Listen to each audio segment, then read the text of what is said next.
Morning all of you. मैं मनीष नापित आपका स्वागत करता हूं मथुरिया क्लासेस के यूट्यूब चैनल पर।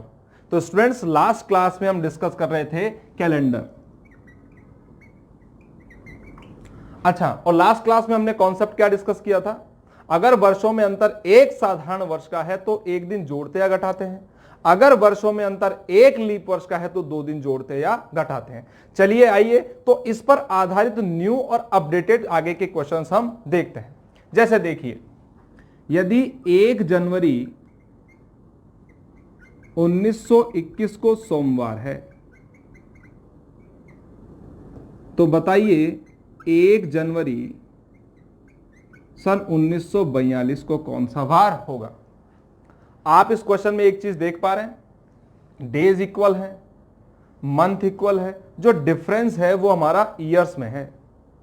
तो स्टूडेंट्स यहां पर कितने सालों का अंतर है? 42 में से 21 घटाएंगे तो स्टूडेंट्स यहां हमारे 21 वर्षों का अंतर आ रहा है। और आप सभी जानते हैं इन 21 वर्षों के दौरान आपके कुछ तो रहे होंगे लीप वर्ष और कुछ रहे होंगे साधारण वर्ष। तो स्टूडेंट्स, लीप वर्ष और साधारण वर्षों की गणित के लिए चलते हैं। देखिए, 21 के ठीक बाद आपका कौन सा लीप ईयर आ रहा है? 24, 28, 32, 36 और 40। इसका मतलब 21 से 42 तक आपके लीप वर्षों की संख्या कितनी रहने वाली है? 5। और 21 सालों में अगर ये 5 लीप वर्ष हैं तो बाकी बचे कुचे सभी कैसे हैं? साधारण वर्ष। और हमने क्या डिस्कस किया था? अगर लीप ईयर का डिफरेंस 1 साल का है तो 2 दिन जोड़ते या घटाते हैं, और साधारण वर्ष का है तो 1 दिन जोड़ते या घटाते हैं। इसका मतलब जो 5 लीप ईयर है तो हमें इससे गुणा करना है 2 से। तो इस प्रकार से इनमें दिनों की संख्या कितनी रही? 10। और साधारण वर्ष को गुणा करना है 1 से, तो इसमें दिनों की संख्या कितनी रही? 16। और 16 और 10 आपके रहे स्टूडेंट्स यहां 26। और 26 में लगा दो अब 7 का भाग, और 7 का भाग देने पर हमारे पास शेष 7 या 21 और 5 रहने वाला है। यानी कि हमें यहां से कितने दिन आगे जाना है? 5 दिन। और सोमवार से 5 दिन बाद जो वार पड़ेगा वो ठीक 2 दिन पहले ही तो निकला होगा। तो इस बात को ऐसे भी समझ सकते हैं कि सोमवार से ठीक 2 दिन पहले वार कौन सा आता है? तो स्टूडेंट्स, इस प्रकार से हमारा इसका आंसर क्या रहा? शनिवार। तो चलिए स्टूडेंट्स, अब एग्जाम के पॉइंट ऑफ व्यू से जो बहुत मोस्ट इंपॉर्टेंट हमारा क्वेश्चन बनता है कैलेंडर में, उस पर चलते हैं। हमारा क्वेश्चन क्या है? यदि 29 फरवरी 1992 को यहां सोमवार है तो बताइए 28 फरवरी 1904 को कौन सा वार होगा? ये जो क्वेश्चन है स्टूडेंट्स, ये भी ईयर्स की कैलकुलेशन पर आधारित है। तो सबसे पहले तो हमें ये डिफाइन करना पड़ेगा कि यहां कुल मिला के वर्षों का जो अंतर है वो कितना है।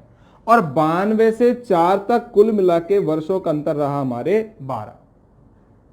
और इन 12 वर्षों के दौरान आपके कुछ तो रहे होंगे वही लीप वर्ष और कुछ रहे होंगे स्टूडेंट साधारण वर्ष। अच्छा, लीप ईयर संख्या कितनी होगी? आपके दिमाग में बात आ रही होगी कि इन 12 वर्षों में 4 का भाग लगा दें तो 4 तिया 12 और लीप वर्ष की संख्या हमारी रही 3। बस आप सबसे बड़ी गलती यही कर रहे हैं। स्टूडेंट्स, इस क्वेश्चन को बहुत ध्यान से देखिए।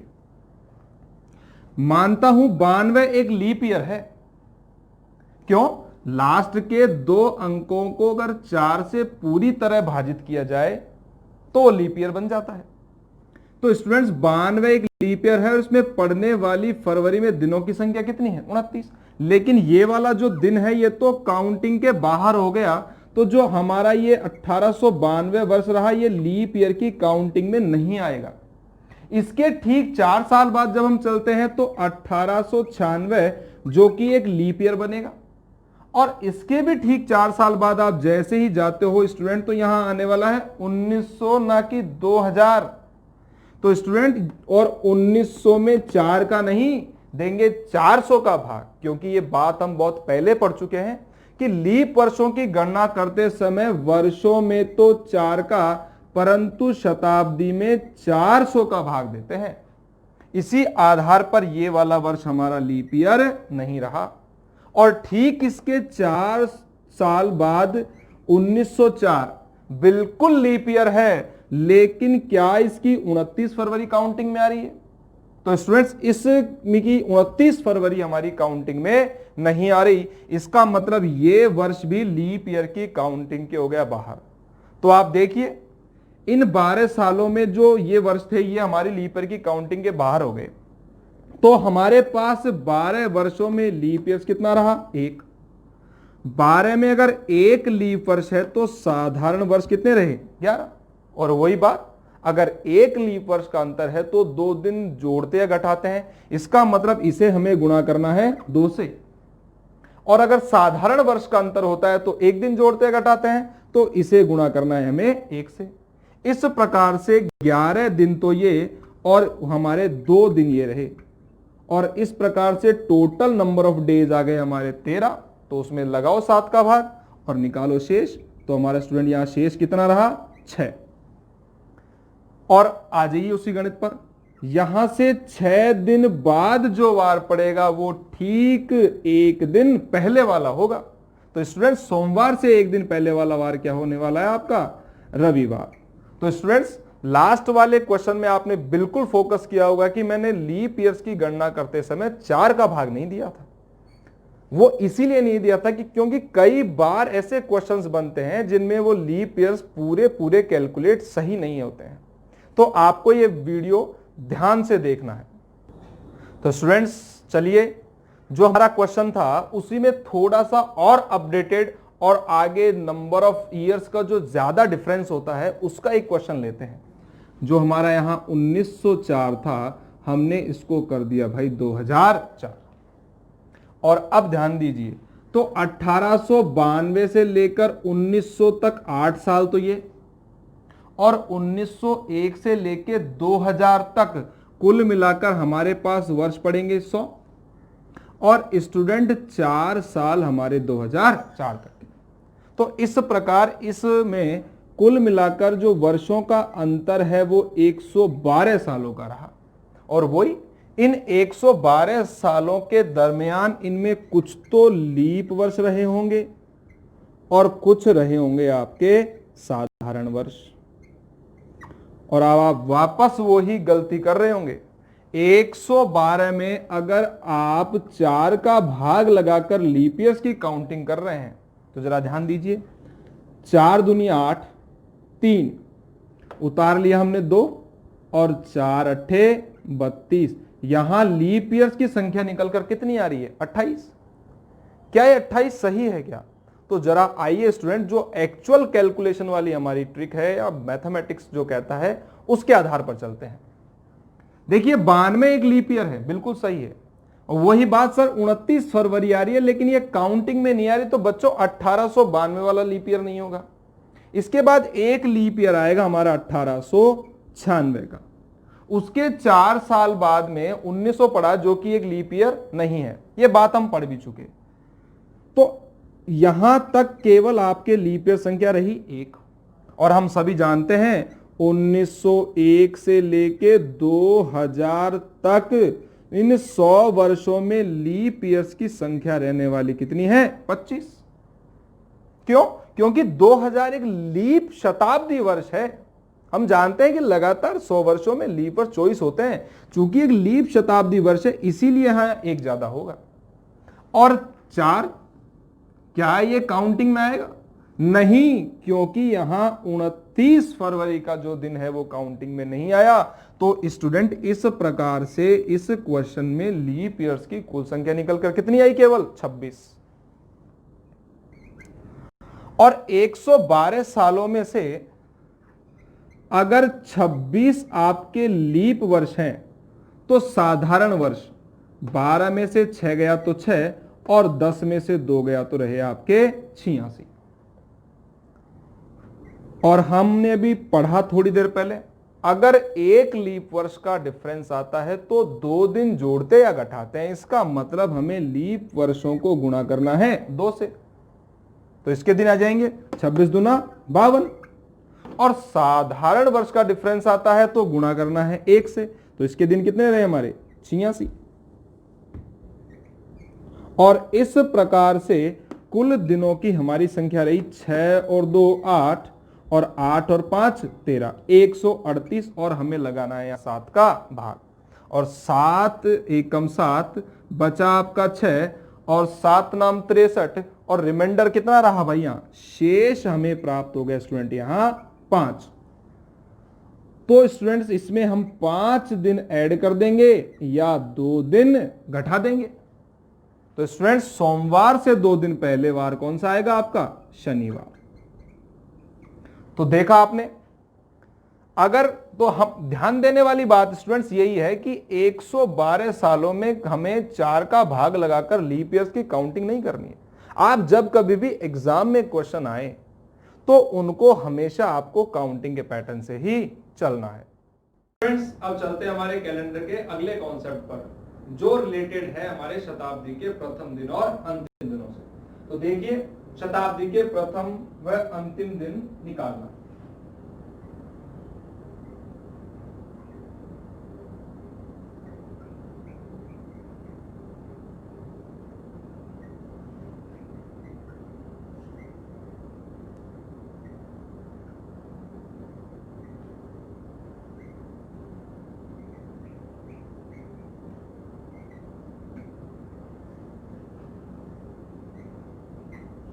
तो शताब्दी के जब हम प्रथम और अंतिम दिन निकालते हैं तो आप मुझे बताइए कैलेंडर का जब स्टार्ट हुआ तो कैलेंडर का जो हमारा स्टार्ट हुआ वो कहां से हुआ 1 जनवरी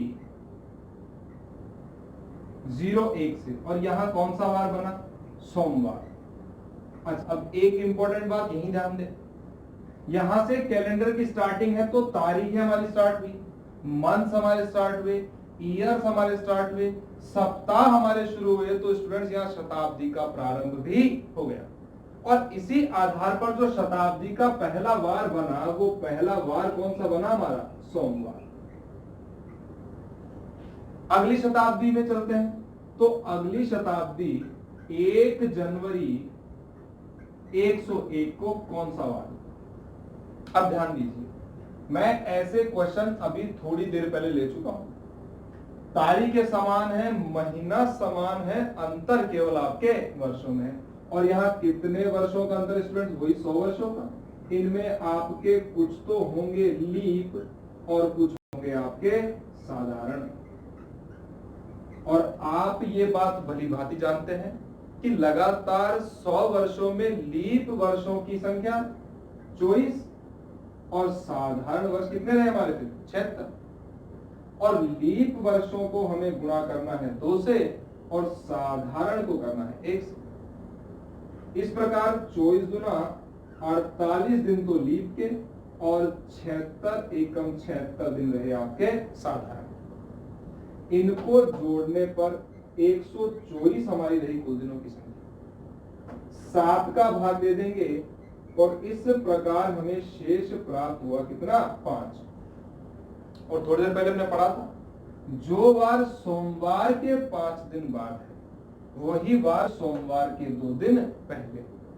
तो आप चाहो तो यहाँ 5 ऐड कर सकते हो और चाहो तो 2 पीछे और सोमवार के 2 दिन पहले वाला वार रहा आपका शनिवार। इस प्रकार हम देख रहे हैं कि जो अगली सदी स्टार्ट हुई शताब्दी स्टार्ट हुई वो कहां से हुई शनिवार से। यानी कि जो शनिवार है वो भी शताब्दी का प्रारंभ कर सकता है। चलिए स्टूडेंट्स अगली सदी पर 1 जनवरी 201 और देखो गणित में कोई भी अंतर नहीं है क्यों वही 100 वर्षों का अंतर है भाई। तो इनमें वही 100 वर्षों में 24 तो लीप रहेंगे 76 साधारण और इसी प्रकार हमें कितना दिन जाना है 5 दिन। चाहे आप 5 दिन आगे चले जाओ और चाहे शनिवार से 2 दिन पहले और शनि से 2 दिन पहले कौन सा रहेगा हमारा गुरुवार। इसका तात्पर्य जो गुरुवार है वो भी किसी प्रकार से सदी का प्रारंभ कर सकता है। यानी कि अभी हमारे 3 बार जो आए हैं ये सदी का प्रारंभ करने वाले हैं। चलिए आगे और देखते हैं। 1 जनवरी 301 और स्टूडेंट्स वही हमें यहाँ 5 दिन ऐड कर दो, चाहे 2 दिन पीछे कह दें, तो गुरु से 2 दिन पहले बुध यानी कि मंगलवार। और अब ध्यान देने वाली बात यह है कि अब आएगा 1 जनवरी 401 और स्टूडेंट्स यहां ध्यान दीजिए, यहां इन 100 वर्षों में लीप वर्षों की संख्या 24 नहीं होगी, 25 होगी। तो हमारी गणित इस प्रकार से क्या बनी, 25 लीप वर्ष है, 75 सामान्य है, इनके 2 दिन रहेंगे, इनके 1 दिन, 25 गुना 50 और ये हमारे 75 दिन, कुल मिला के दिनों की संख्या 125। 7 का भाग देने पर शेष रहने वाला है 6। चाहे आप इस बात को ऐसे कह सकते हैं कि यहाँ 1 दिन अतिरिक्त होगा। क्यों? क्योंकि यहाँ 400वां साल काउंटिंग में आ रहा है जो कि लीप सेंचुरी ईयर है, इसीलिए यहाँ 1 दिन ज्यादा कह सकते हैं। तो जहां 5 शेष बच रहे थे वहां 1 दिन ज्यादा होगा, 6 शेष बचेंगे। तो यहां से आप चाहो तो 6 दिन बाद कह सकते हो या 1 दिन पहले। और 1 दिन पहले वाला वार कौन सा होगा? सोमवार। और आप ध्यान दीजिए, गुरुवार के बाद हमें प्राप्त कौन सा वार हुआ? मंगल। और मंगलवार के बाद हमें प्राप्त कौन सा हो रहा है? सोमवार, जो कि हम पहले ही लिख चुके हैं। अब आप आगे इस गणित को थोड़ा और देखो। अगर हम यहाँ 1 जनवरी 501 पर जाते हैं तो स्टूडेंट्स वही 100 सालों का अंतर और वही 5 दिन आपको जोड़ने पड़ेंगे, और 5 जोड़ोगे तो वार वही क्या निकल कर आएगा? शनिवार। इसका मतलब ये जो 400 सालों की आपकी कैलकुलेशन है, ये 400 सालों की कैलकुलेशन पूरी तरह से नीचे क्या होगी? रिपीट होगी। इस आधार पर एक बहुत अच्छा हम नोट तैयार करके कह सकते हैं क्या कि 400 वर्षों में कैलेंडर की पुनरावृत्ति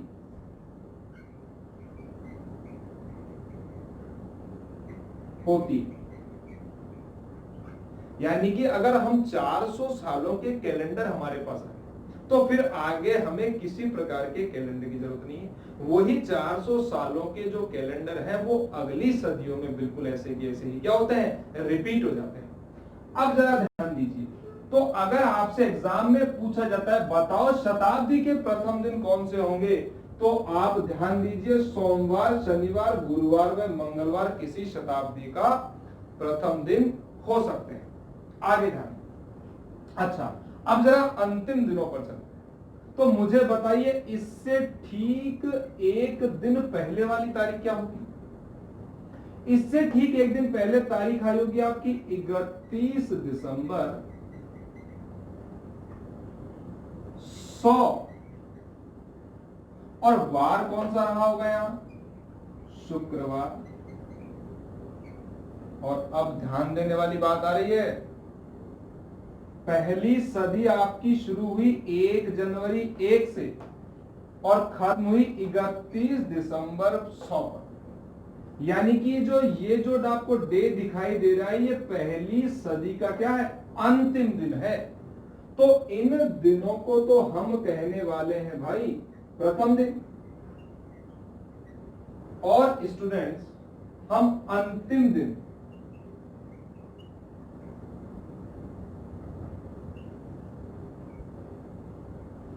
तो पहला अंतिम दिन कौन सा बना? यानी कि शुक्रवार किसी शताब्दी का अंतिम दिन हो सकता है।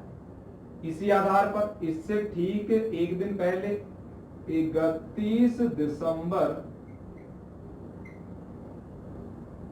200, और यहां ठीक पहले वाला वार बुधवार। तो इसी आधार पर अंतिम दिन अगला कौन सा हुआ? बुधवार। आगे चलते हैं।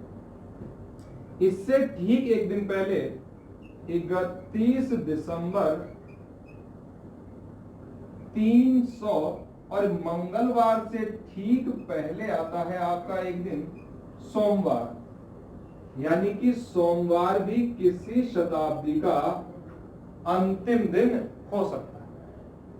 और एक ठीक दिन इससे पहले 31 दिसंबर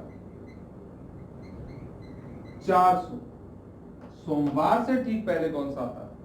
यहां रहेगा रविवार, यानी कि रविवार भी किसी शताब्दी का अंतिम दिन हो सकता है। तो स्टूडेंट्स, आप देख रहे हैं हमने प्रथम बार कौन कौन से निकाले? सोमवार, शनिवार, गुरुवार और मंगलवार। हमने इनको रटा नहीं है, हमने इनको पूरे बेसिक से समझा है। अगर मान लीजिए कभी आप एग्जाम में इनको भूल जाते हैं तो सर याद रखने की क्या ट्रिक होगी? आप ध्यान दीजिए, आप तो ये तो नहीं भूल सकते कि 1 जनवरी 1 को सोमवार था, तो 5, 5, 5 और 6 आगे जाने पर तो आपको वार मिलेंगे प्रथम। और स्टूडेंट्स, इनसे ठीक एक दिन पहले जाने पर क्या मिलेंगे आपको? अंतिम दिन। यानी कि इस बात को हम ऐसे भी समझ सकते हैं कि किसी शताब्दी के जो अंतिम दिन है वो ठीक प्रथम दिन से एक दिन पहले वाले होते हैं। अगर आपको प्रथम दिन अच्छे से याद है तो आप अंतिम दिन बिना किसी संकोच के ज्ञात कर सकते हैं। आगे देखिए। अच्छा, इसमें एक बात ध्यान देने की बहुत और है। बताइए, पहली सदी का प्रारंभ कहां हुआ हमारा? हमारी पहली सदी स्टार्ट हो रही है सोमवार से, खत्म हो रही है शुक्रवार पर। दूसरी सदी स्टार्ट हो रही है शनिवार से, खत्म बुधवार पर हो रही है। तीसरी शुरू गुरु से हो रही है, खत्म सोमवार पर हो रही है। और चौथी सदी आपकी स्टार्ट होती है मंगलवार से, खत्म होती है रविवार पर। आप यहां एक बात ध्यान दीजिए कि कोई भी जो सदी है वो जिस वार से शुरू हो रही है उस वार पर खत्म नहीं हो रही। यानी किसी भी सदी का प्रथम और अंतिम दिन कभी भी समान नहीं होता है। आप इस बात को स्टार के रूप में नोट करके लिख सकते हैं। आगे और ध्यान दीजिए, इसमें क्या क्या बहुत मोस्ट इंपॉर्टेंट थिंग्स हैं या बातें हैं जो एग्जाम में आपके आ सकती है। आप मुझे बताइए सर, जब प्रथम दिन लिख रहे हैं तो 4 आ रहे हैं, जब हम अंतिम दिन लिख रहे हैं तो भी 4 आ रहे हैं, लेकिन वार तो 7 होते हैं।